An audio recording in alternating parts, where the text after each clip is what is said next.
Nah, mereka punya gelandang selain ada Basar Rezan, ada Ibrahim Bayes, dan Osama Rashid. Inilah 3 gelandang yang sangat menonjol melawan kita di Basra dan sulit untuk kita tandingi. Termasuk Ulriki Kambuaya saat itu, Adam Alis yang ditampilkan awal-awal ya, Mark Klok juga yang ada situ, tidak berkutik menghadapi mereka yang sangat baik dalam mengalirkan bola, passing mereka yang sangat kuat. Nah, 3 pemain ini akan ditampilkan pada tanggal 15 melawan timnas kita. Sudah bisa saya pastikan itu karena mereka dalam setiap pertandingan selalu dimainkan oleh pelatih Jesus Casas. Tinggal di depan siapapun, ini akan menjadi urusan bagi Jesus Casas, tapi mereka akan punya satu pemain top juga, masih anak muda, 20 tahun, yang pernah bermain di Manchester United sebelum saat ini dia berada di Eredivisie di Belanda, bermain di FC Utrecht, Iqbal Sinadin. Ini bagus. Kalau mereka bermain dengan 4-2-3-1, Iqbal ini akan berada di depan. Di depan mungkin Basar Rezan ya, yang akan di sana dengan Ibrahim Bayes. Nah, dia akan didorong lebih ke depan untuk menampingi Osama Rashid karena mereka akan memainkan dengan striker mereka yang ada di sana, ada Hussein Aiman ya, salah satu top skor di Liga Irak, akan ditaruh di depan. Jadi mereka punya kekuatan yang saya pikir ini luar biasa. Kalau melihat dari starting 11 di Basra ketika mereka mengalahkan kita, itu depan selain Aiman Hussein, mereka masih punya ada Amir Al-Amari yang bermain di Liga Swedia juga di Halmstad. Jadi tidak main-main ya.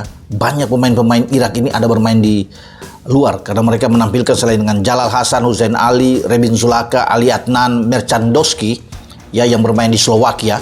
Pemain belakang mereka yang masih 24 tahun juga, ada Ibrahim Bayes, Basar Rezan, Ali Jasim yang juga akan ikut bermain di sana, Amir Al-Amari, Osama Rashid, dan Aiman Hussein.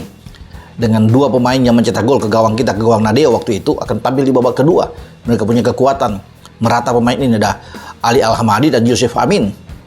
Belum lagi anak-anak muda yang saya bilang tadi, ada Ali Jasim dan Montadir Majid, ada Iqbal ya.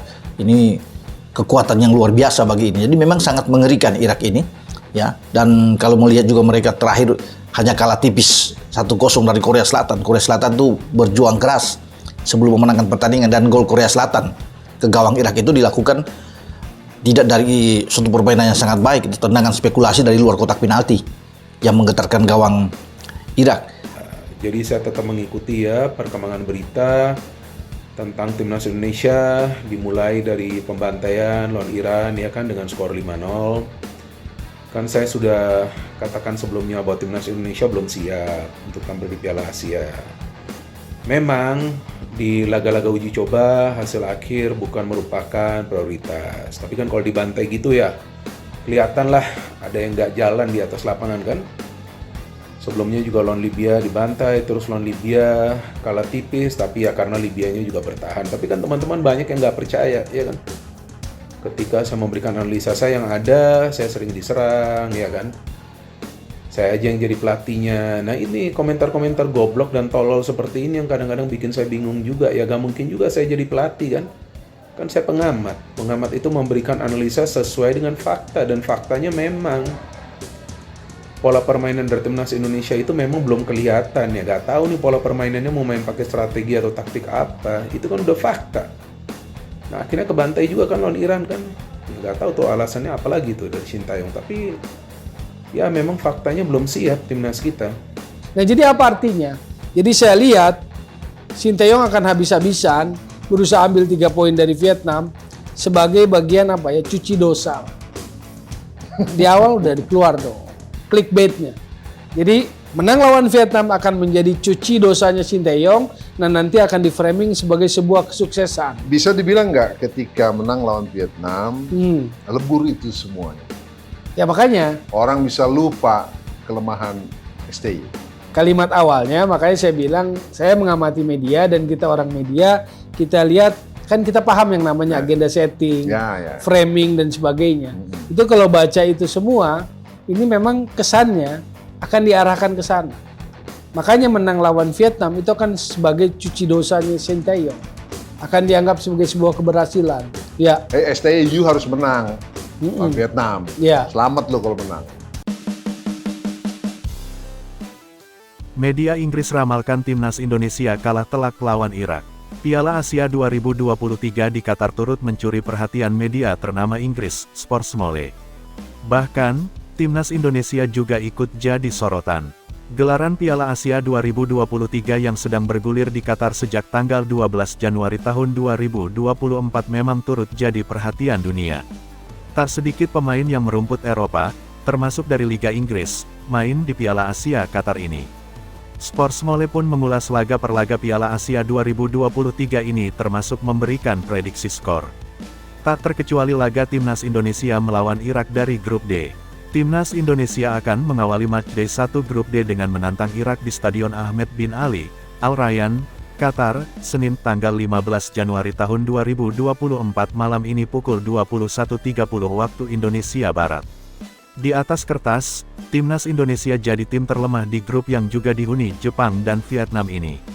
Sportsmole pun sependapat, dengan memprediksi skuad Garuda bakal sulit mengimbangi superioritas Irak. Media Inggris itu meramalkan timnas Indonesia akan kalah telak 0-3 pada laga perdananya di Piala Asia 2023 ini. Meski punya potensi besar, timnas Indonesia disebut masih terlalu hijau untuk tampil di ajang top macam Piala Asia 2023. Dari 24 negara peserta turnamen tahun ini, skuad timnas Indonesia memang jadi yang termuda dengan rataan 24,3 tahun. Tercatat ada 11 pemain di bawah 23 tahun dalam skuad akhir tim Merah Putih pilihan Shin Tae-yong untuk Piala Asia 2023 ini, yang berisikan 26 pemain.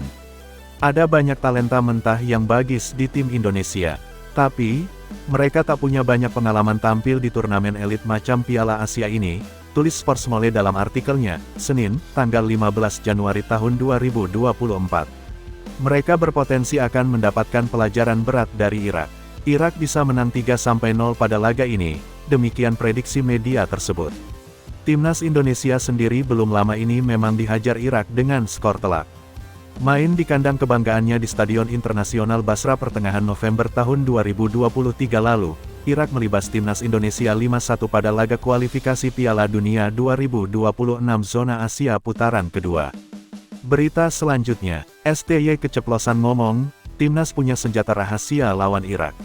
Pelatih timnas senior Indonesia, Shin Tae-yong STY, memastikan anak asuhnya siap memberikan permainan berbeda saat menghadapi Irak pada pertandingan grup D Piala Asia 2023, Senin, tanggal 15 Januari tahun 2024. Saya tidak bisa menebak hasil akhirnya, tapi kalian akan bisa melihat perubahan dan akhir yang berbeda dari pertandingan sebelumnya, ungkap STY dalam konferensi pers di Doha, Qatar tanggal 14 Januari tahun 2024. Sementara itu, Kapten Timnas Indonesia Asnawi Mangkualam, ingin membuktikan kesebelasan yang ia pimpin, bukan tim lemah pada ajang Piala Asia 2023. Semua pemain dalam kondisi terbaik dan siap bermain maksimal. Kami siap membuktikan kalau Timnas Indonesia bukan tim yang lemah, jelas Asnawi. Sejauh ini, Timnas Indonesia sudah menjalani latihan keras dan hasilnya akan diperlihatkan pada penampilan perdana mereka saat menghadapi Irak. Saya ingin sampaikan, kami dalam kondisi yang lebih baik dari 2 bulan lalu saat bertemu Irak di kualifikasi Piala Dunia. Kami sekarang datang dengan kekuatan yang berbeda dan kondisi yang jauh lebih baik, tegas Asnawi. Pertandingan Indonesia melawan Irak nanti malam tanggal 15 Januari tahun 2024 menjadi laga pembuka bagi kedua tim untuk merebut 3 poin kemenangan. Jika berakhir imbang, maka Indonesia dan Irak akan mendapatkan masing-masing 1 poin. Penghuni grup D lainnya yaitu Jepang dan Vietnam telah melakoni pertandingan pada Minggu, tanggal 14 Januari tahun 2024. Pertandingan tersebut dimenangkan oleh Samurai Biru, julukan timnas Jepang, dengan skor 4-2 atas Vietnam.